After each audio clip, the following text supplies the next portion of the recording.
참여 예수님. 네, 안녕하십니까. 저는 동글동글 원신입니다. 원동일 프레드릭 신부이고요. 천주교 의정부 교구 소속입니다. 저는 2년 전에 이제 멸종관람 가톨릭이란 단체에 함께 하게 되었고요. 성령 강림 대축일이고 또 탈석탄법을 저희가 촉구하기 위해서 이제 모였는데 사실 탈탈탈입니다. 탈탈탈 들어보셨어요? 네. 예. 이제 탈석탄 그리고 탈핵 그리고 탈송전탑이었는데요. 이제는 저는 탈토건. 네, 탈토건 해가지고 토건에 공항이 들어가 있습니다. 신공항.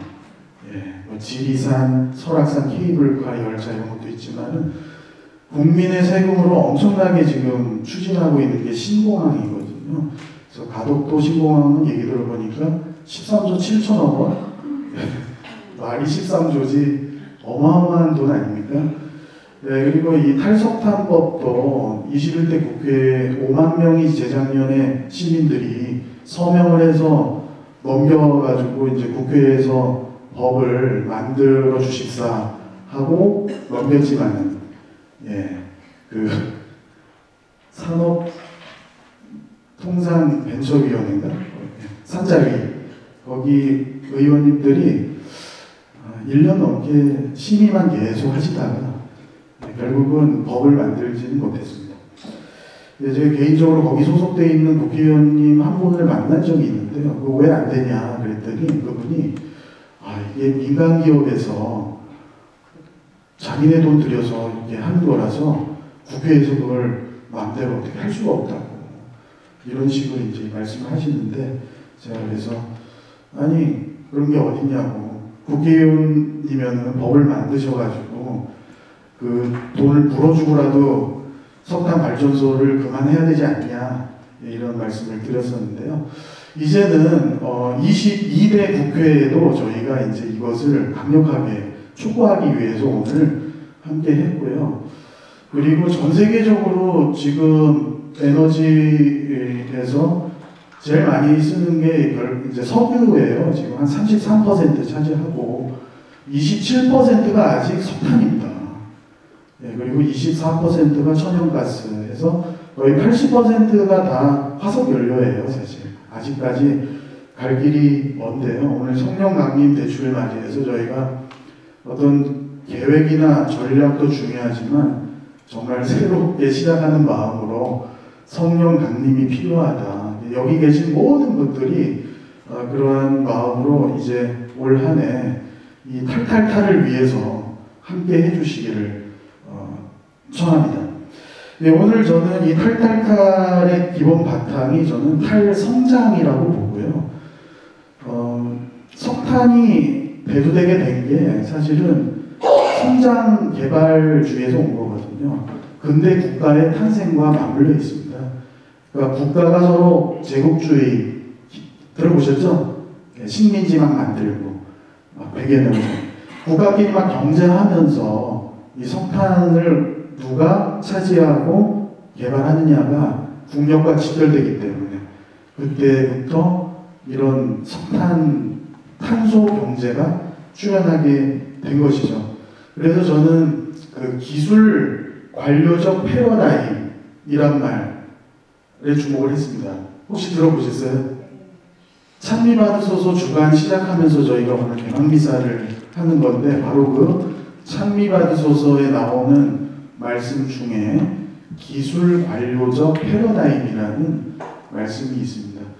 예, 그 말씀이 이제 105항부터 109항까지 나오는데 요약을 좀 해보면 기술 관료적 패러다임에서 인간의 능력과 생태 문제는 비례합니다. 기술의 발전만큼 인간의 책임과 가치관과 양심의 발전이 되지 않았기 때문입니다. 자연 질서의 착취에서 오는 부정적인 결과는 무시되고 기술이 모든 환경 문제를 해결한다는 기술 만능주의가 횡행합니다. 공장식 축산과 유전자 변형 작물 재배를 위해 숲을 없앱니다. 숲이 품고 있던 탄소가 풀려나며 기후변화를 부채질합니다. 서식처를 빼앗긴 야생동물과 거기에 기생하는 바이러스는 인간에게 더 가까이 다가옵니다. 자연 생태계를 훼손하여 바이러스 감염의 가능성을 키우면서 백신과 치료제 개발에 목을 매는 어리석은 짓을 반복합니다. 두 가지 모두 돈이 됩니다.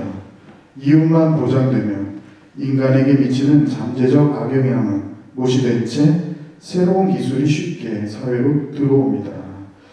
예, 탄소경제의 출현과 근대 국가의 부상은 단순히 동시대적이었을 뿐만 아니라 상호 구성적인 측면이 있습니다. 많은 국가가 화석 연료를 발굴하고 개발하려는 열망에서 에너지 추출을 위해 대대적인 노력을 기울였습니다. 예, 이런 모든 시도, 체제를 탄소기술 관료주의라고 부르기도 하는데요. 국가는 탄소 중심으로 에너지를 개편하는데 핵심적인 역할을 했습니다. 탄소 자원 경쟁은 결국 밑바닥을 위한 경주에 불과하게 되었습니다. 왜냐하면 이것으로 말미암아 기후위기가 가속화되고 1997년도에 교토의정서에 의한 체제가 2020년도에 파리협약 체제로 이제 넘어가면서 지구의 온도 상승을 1.5도 이내로 하자는 협의가 이루어지죠. 하지만 여전히 지난 8년 동안 탄소 배출이 훨씬 더 줄어들었을까요? 늘어났을까요? 늘어났습니다. 늘어난 게 이게 정말 충격적인 것인데, 그렇기 때문에 우리는 이 에너지 전환이란 게 단순히 재생에너지를 선택하냐 마냐 이런 문제라기보다는 에너지 체제의 전환이다. 즉 어떤 에너지든 그것을 공급하고 만들어내는 그 시스템, 체제가 너무나 이윤 중심의 자본 체제로 돌아가는 게 문제다. 예, 그러다 보니까 석탄발전소에서 일하시던 우리 노동자 분들도 이제 폐쇄해야 되거든요. 30년 지나면 폐쇄해야 되는데, 지금 태안의 그 석탄발전소가 폐쇄 이제 돼요. 올해 말이면 이제 폐쇄되는데, 그분들이 앞으로 어떻게 살아가야 되는지 어떠한 대책도 없습니다, 지금. 예. 그래서 석탄발전소는 폐쇄되지만 노동자들의 삶은 폐쇄될 수 없죠. 예. 계속 삶이 지속돼야 되기 때문에 저희가 이것도 함께 생각을 해야 되고요. 그래서 이런 에너지 전환은 에너지 체제 전환이다. 예. 그래서 근데 이제 한 가지 재밌는 거는 석탄 시대가 시작할 때요, 오히려 민주주의가 발전했대요. 왜 그러냐면 그때는 사람이 노동자로 막 일하다 보니까 석탄을 캐다 보니까 예, 사람이 캐지 않으면 나오지 않잖아요. 그러니까 그들과 국가가 협상을 해야 돼요. 노조가 이제 생기고 삽을 들고 파는 이 노동자들이 일을 안 하면 당장 석탄이 안 나오니까. 근데 그때 잠깐 발전했다가 기계가 등장하면서 이제 석탄 파는 기계나 막 이런 게 있나 봐요. 기계화가 되면서 사람들이 점점 줄면서 국가의 힘이 점점 커지고, 그 다음에 석유로 넘어가면 이게 다 파이프라인 뭐 잠그고 막 컴퓨터로 제어하고 막 이런 거기 때문에 사람이 필요가 없습니다. 그러니까 결국은 국가의 체제가 탄소 경제와 아주 밀접하게 이제 같이 가게 되는 체제가 된 것이죠. 예, 그래서 우리는 이게 이제 여야를 떠나서 왜 이렇게 됐는가를 제가 지금 말씀을 드리고자 하는 겁니다. 여야를 떠나서 국가가 잘 살아야 되기 때문에 계속 석탄을 캐내고 핵발전을 하게 되는 것입니다. 그래서 민주당인데 왜 그러냐, 뭐 정의당인데 왜 그러냐, 막 사람들이 막 그런 얘기 하고 그랬었잖아요. 이 국가 체제와 관련이죠. 그래서 이런 체제에 사는 우리가 우리 스스로 각성을 해가지고 성장을 좀 덜해도 좋으니까 우리가 좀 사람답게 사는 안전하고 생명이 존중되고 공존할 수 있는 세상을 좀 만듭시다라고 우리가 좀 많은 사람들한테 좀 인식을 전환시킬 수 있도록 우리가 좀 성령을 좀 받아야 된다. 예, 이렇게 볼 수가 있겠습니다. 그래서 기후위기 대응을 위해 요즘 누구나 기후위기 대응 중요하다고 외치는데 여기서 그것도 이제 자본에 의한 녹색 가치를 얘기하느냐, 생명에 의한 녹색 가치를 얘기하느냐, 이게 좀 살짝 달라요.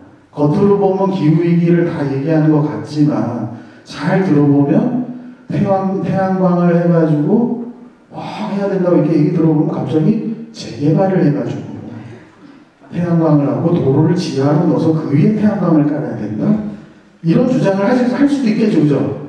근데 이런 거는 제가 봤을 때는 자본에 의한 녹색 가치다, 이런 거는. 네, 이건 오히려 탄소 배출이 더 많이 될 수가 있어요. 그래서 생명에 의한 녹색 가치를 우리 천주교에서는 주장을 해야 될 것 같습니다. 그래서 탈탈탈의 이제 정신은 계속 이어져야 되고요. 그리고 오늘 성령 강림 내주기를 맞이해서 저는 그 모태신앙에 대해서 좀 말씀드리려고 합니다. 여러분 모태신앙 아시죠? 예. 그래서 원당 신부님이 베드로 형제님 봉사 좀 하세요. 그러면 모태. 마리아나 자매님 기후위기 대응을 위해서 국회에 이사 좀 가세요. 모태. 자, 이게 모태신앙. 자, 이게 왜 오늘 말씀을 드리냐면, 우리는 지금 옛날보다 훨씬 더 탄소 경제에 의해서 풍족한 삶을 살게 됐어요. 네, 근데 정신적으로는 이상하게 허하다. 그리고 옛날보다 훨씬 더 행복하지는 않습니다, 사실. 솔직히 저 같은 경우만 해도 어렸을 때 포장마차 리어카에서 뽑기 그거 호랑이 당첨되면 그날 죽어도 좋다. 그런 느낌? 그다음에 떡볶이 그날 누가 20원 줘가지고 그거 먹으면 행복하다. 일주일 동안 너무 행복했어요. 자, 옛날에는 이런 게 막 이렇게 그런 시대를 살았는데 지금은 힘든 세상을 살고 있습니다, 사람들이. 예. 지금 너무 행복해서 날아갈 것 같아서 지금까지 여기 날아오신 분 계세요? 거의 없을 겁니다. 지금 사는 게 수녀님들도 얼굴 표정이 그렇게 행복해 보이는 분이 주로 많이 계시는데 지금 우리가 사는 세상은 다 힘든 세상을 살고 있어요, 사실은. 노동자, 농민, 뭐 우리 성직자, 수도자 다 마찬가지입니다. 이게 왜 이렇게 됐냐? 네, 요즘 우리는 그 열등감, 무너진 꿈, 깊은 좌절, 네, 또 기후변화, 기후위기로 인해서 우울증, 기후우울증도 있습니다. 네, 이런 것들 때문에 질투심이 많은 시대를 우리가 살고 있다. 예. 여러분 질투와 시기의 차이 좀 아시죠? 예, 질투는 나랑 비슷한 것 같은데 누가 잘 되면 그게 질투가 나는 거예요. 나랑 비슷한 사람인 줄 알았는데 오히려 나보다 못한 사람인 줄 알았는 건데 잘 되면 그게 질투고, 시기는 애초부터 나와 상관없는데 잘 나가는 사람 있죠? 그거는 시기다. 그래서 여기 계신 형제님들이 전부 얼굴이 장동건이랑 똑같이 생기면 누가 잘생겼는지 알 수 없겠죠. 그죠? 여러분이 계시기 때문에 장동건이 잘생기지 않은 거죠. 죄송합니다. 네, 그래서 이런 열등감의 이제 질투, 시기의 시대에 살고 있기 때문에 SNS, 뭐 이런 페이스북, 인스타그램 이런 거 막 하시잖아요. 하면 주로 뭘 봅니까? 네, 좋아요 개수 보고 내 삶에는 없는 것에 주목하기 시작해요. 네, 어떤 특정한 명성, 특정한 능력, 특정한 기회, 특정한 어떤 것들, 이런 거에 주목을 하게 되기 때문에 계속 내 자신의 고유성과 내 삶의 어떤 불완전하지만 소중한 것들이 있거든요. 하느님께서 나에게만 주신 것, 나라는 사람은 지금 70억 인구 중에 나밖에 없는데 계속 나는 괄호를 쳐놓고 특정한 뭐가 오면 내가 뜰 텐데, 특정한 뭐가 생기면 내가 뭐 할 텐데, 이런 식으로 이제 생각을 하기 시작하다 보면은 우리의 삶이 우울해진 거죠. 이런 느낌이 오늘 복음에 나옵니다. 제자들이 사실은 문을 닫아버리고 다락방에서 두려움 속에서 어떻게 보면 숨어 있었어요. 유다인들이 두려워가지고. 바로 이 상태가 제가 봤을 때는 그런 상태가 아니에요. 즉 예수님의 그 잘 나가던 시절 있죠? 살아있을 때 사람들 많이 모이고 그 옆에서 자기들이 막 이렇게 뭔가 할 때 자꾸 예수님이 살아계실 때 그런 잘 나가던 걸 떠올리면서 지금은 돌아가셨으니까 십자가에서 우리도 죽을지도 모른다. 숨어서 이제 막 두려움에 떨고 있는 그때 성령께서 내려오셔가지고 성령을 받아라 하면서 교회가 그때 시작되는 거거든요. 우리가 지금 여기 모여있는 것 자체가 그때 바로 그런 두려움 속에서 있을 때 성령이 오시면서 출발했기 때문에 여기 있는 거지 않습니까? 그래서 오늘 저희도 그러한 성령의 강림을 청하면서 함께 했으면 좋겠고요. 마지막으로 제자들과 함께 있던 분 중에서 또 다른 분이 계셨어요. 누가 계셨을까요? 예, 성모님이 거기 계셨어요. 근데 성모님은 성경에 보면 이렇게 나와 있죠. 당신은 여인들 가운데에서 가장 복되시며 당신 태중의 아기도 복되십니다. 여기서 그 복되단 말 있죠. 이 말은 그 그리스어 원문을 찾아보니까 에울로그메네 해서 에우 플러스 로고스, 좋은 의미라는 뜻이더라고요. 그러니까 성경에서 이 복되다라는 말은 좋은 의미라는 뜻인데, 그래서 이걸로 봤을 때는 우리 천주교 신자들은 내 삶이 행복한가? 나는 행복한가? 이런 질문보다는 내 삶이 의미가 있는가? 라고 질문을 해야 된다. 이렇게 생각을 했습니다. 그래서 전자의 질문보다는 후자의 질문을 함으로써 나는 달성할 수 없는 낭만적 이상으로 나 자신을 괴롭히지 않으며 더 중요한 것은 신에게 인간의 조건에서 나를 면제해달라고 요청하지 않는다는 것입니다. 내 삶은 고통, 질병, 외로움, 아픔 속에서 하느님의 현존을 느낄 때 비로소 의미 있는 삶이 됩니다. 그래서 하느님의 은총 앞에 서 있는 인간의 전형적인 태도는 기쁨입니다. 그래서 오늘 마음껏 기뻐하면서 탈탈탈 저희가 외쳤으면 좋겠고요. 이런 기쁨을 표현한 성모님의 노래는 그것을 잘 표현해 줍니다. 내 영혼이 주님을 찬송하고 내 마음이 나의 구원자 하느님 안에서 기뻤더니 그분께서 당신 종의 비천함을 굽어보셨기 때문입니다. 이제부터 과연 모든 세대가 나를 행복하다 하리니. 네. 오늘 성령실은 다 뽑으셨어요? 네. 안 뽑으신 분은 지금 뽑으시기 바랍니다. 네, 참 예수님 반갑습니다. 네, 강은미 아가다입니다.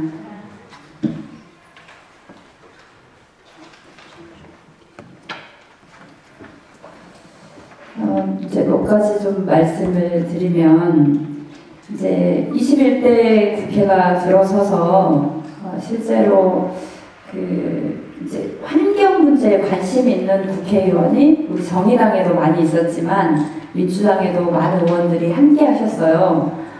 그래서 이제 저희가 20년 5월 31일 임기가 시작됐는데 실제로 임기가 시작되자마자 기후위기 비상대응 촉구 결의안을 모든 정당들에서 제출을 했어요. 그래서 실제로 이제 이 법안이 국회가 실질적으로 6월부터라고 하면 3달 만에 본회의장을 통과를 했는데요. 이제 거기에서 이제 의미를 부여한다고 하면 실제로 대한민국 국회가 기후위기를 엄중히 인식하고 기후위기 해결을 위해서 적극적으로 노력하겠다. 그래서 지금 현재가 기후위기 비상 상황임을 선언한다. 이런 내용의 이제 결의안을 통과시키고 나서 이제 각종 법안들이 계속 발의가 됐었는데 실제로 그런 법안들이 논의하는 건 굉장히 늦어지고 실제로 또 의미 있게 법안이 통과되고 나서 실질적으로는 집행부에서 이제 시행을 어떻게 하겠다고 하는 구체적인 시행령들이 나오고 그리고 이제 그것에 따른 로드맵들이 나와줘야 되는데 실제로 탈탄소 기본법도 21년 그 뭐 연말 정도에나 통과되고 그리고 그거 통과하고 나서 이제 집행부가 구체적으로 로드맵을 내오기 전에 정권이 바뀌면서 오히려 이제 탈석탄을 하기 위해서는 탈원전이 아니라 다시 이 핵을 친핵으로 돌아가는 이런 이상한 상황이 발생하고 그래서 실질적으로 우리 21대 국회에서 여러 가지 법안들이 통과됐지만 그 법안의 근거에서 구체적으로 그 탈탄소로 나아가기 위한 그런 행정부의 그 정책들이 구체화되지 못했다 이렇게 좀 말씀드릴 수 있을 것 같고 그리고 이제 아까 우리 신부님께도 말씀하셨지만 결국은 그 탈탄소로 나아가자고 하는 것은 지구에 있는 무생명들의 생명을 같이 이제 공존하자고 하는 건데 탈석탄으로 나아가면서 거기에서 일하는 노동자 그리고 실제로 그 사업장이 있는 지방이 다 소멸하는 방식이면 안 된다라고 해서 정의로운 전환법도 대표 발의하고 실제로 논의를 했는데 그것도 구체적으로 그 정의로운 전환의 대상이 되는 노동자, 그 다음에 지역 시민 이런 분들이 그 논의에 들어가는 방식이 아닌 법이 통과돼서 실제로는 노동자에게 별로 도움되지 않는 정의로운 전환법이 돼버린 상황이고요. 그리고 이제 그 외에 뭐 자원순환법이나 여러 가지 법들이 통과됐지만 통과되고 나서 그러면 구체적으로 우리 사회는 얼마나 달라지고 있는지와 관련해서는 아직도 미흡한 게 많고 그리고 이제 말씀하신 것처럼 실제로 이미 해외에서는 내부 연안이 아직 남아있는 석탄 화력 발전소도 국가에서 일정하게 지원을 해줘서 빨리 폐쇄하게 하는 법들이 통과돼서 실제로 폐쇄가 앞당겨지고 있는 나라들이 있는데 이제 우리나라도 실제로 이미 그 화력 발전소가 폐쇄되고 있고 그 로드맵대로 나가면 계속 폐쇄는 될 텐데 그렇게 폐쇄를 하고 있으면서도 또 이제 삼척 같은 데서는 지금 계속 그 화력발전소가 만들어지고 있어서 그러면 이제 거기는 우리가 사전에 미리 이미 들어간 비용을 국가에서 이제 뭐 보상해 줄 테니 지금 멈춰라 이런 법이 있어야 거기를 멈출 수 있을 텐데 그런 법이 없어서 이제 탈석탄법은 그렇게 내부 논란이 남아있지만 기업에서 빨리 폐쇄를 하게 되면 국가에서 보존해 줄 수 있는 법을 이제 실제 발의를 했는데 이거는 실제로 거의 국회에서 논의가 안 됐다고 이렇게 보시면 될 것 같고요. 이거 외에도 필요한 법안들, 뭐 탄소세법이나 이런 중요한 기후위기와 관련된 법안들 한 10개 정도가 발의됐는데 이런 것들은 이번에서는 거의 논의가 되지 않았어요. 그리고 이제 국회에 여러 가지 특위가 있는데 기후위기 특위가 실제로 그 설치가 됐지만 거의 논의가 구체적으로 되지 않아서 대체 생색내기 특위만 만들고 왜 이게 구체적으로 논의되지 않냐라고 이제 정의당에 참여하는 의원이 계속 문제 제기했지만 실제로 제대로 논의가 되지 않아서 22대 국회 당선자들이 얼마 전에 국회 정론관에 서서 기자회견을 했는데 22대에는 기후특위를 이제 그 상설로 특위가 있어요. 윤리특위나 이런 경우는 아예 그 4년 내내 계속 있는 특위인데 기후특위를 상설특위로 하자라고 하는 뭐 이런 그 제안들도 있었고 정의당도 기후특위는 이제 임시적으로 6개월짜리 대부분 특위고 뭐 6개월씩 연장하는 방식으로 해서 실제로 권한도 없고 너무 기간도 짧아서 어떤 논의도 안 되는데 좀 그 앞으로는 상설특위를 해야 된다 이런 정도의 요구를 좀 하고 있는 상황입니다. 그래서 이제 뭐 말씀드린 것처럼 그 결의안이나 그다음에 탈탄소 기본법이나 그리고 정의로운 전환법 등 몇 가지 법안은 통과됐지만 이제 그게 구체적으로 정부 안에서 시행령이 제대로 시행될 수 있도록 국회가 역할을 하는 것과 또 탈석탄법 그리고 뭐 탄소세법 등 또 이번에 이제 발의돼 있지만 통과되지 않은 법들이 다시 22대에 제대로 통과되도록 또 시민들이 관심 갖는 것이 필요한 상황이라고 보여지고요. 정의당이 이제 지금 현재 21대는 6명의 국회의원이 있는데 22대는 실은 한 명의 국회의원도 없는 상황입니다. 이제 그럼에도 불구하고 정의당의 핵심 의제 중에 하나가 기후위기, 환경 문제이기 때문에 원내에 있더라도 이 기후위기 문제 그리고 정말 지구의 많은 생명들이 공존할 수 있는 지구를 만들기 위한 노력들은 앞으로 계속 함께 하겠습니다. 네, 감사합니다.